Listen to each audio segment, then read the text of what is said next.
O'zbekiston Liberal Demokratik partiyasi deputatlik guruhi ishtirokida Xalq deputatlari Xorazm viloyati kengashida navbatdagi jamoatchilik eshituvi o'tkazildi. Unda uy-joy kommunal xo'jaligi sohasida amalga oshirilayotgan ishlar, mavjud muammolar muhokama etilib, kelgusi vazifalar belgilab olindi. Eshituvda viloyat qurilish va uy-joy kommunal xo'jaligi bosh boshqarmasi tomonidan amalga oshirilayotgan ishlar to'g'risida hisobot tinglandi.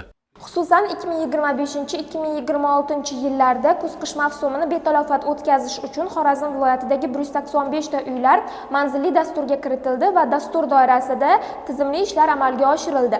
Jumladan 10,6 ming kvadrat metr uylarning tom qismi to'liq ta'mirlandi.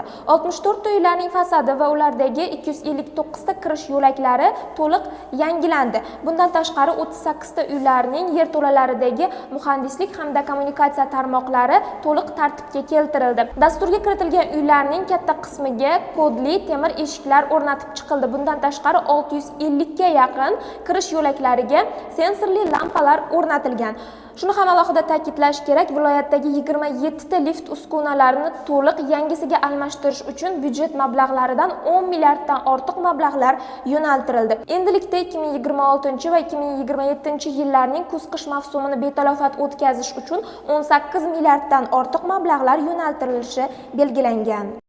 Jamoatchilik eshituvida ayrim hududlardagi kamchiliklar ham ochiq tanqid qilindi. Muhokamalardan so'ng muammolarni bartaraf etish bo'yicha chora-tadbirlar ishlab chiqildi. Har bir loyiha bo'yicha jamoatchilik nazoratini kuchaytirish, aholi murojaatlari bilan ishlash tizimini raqamlashtirish va shaffof qilish, mahallalar kesimida manzilli yondashuvni kuchaytirish, bajarilgan ishlar sifatini baholashda mustaqil monitoring joriy etish, deputatlik nazoratini yanada faollashtirish zarurligi belgilab olindi.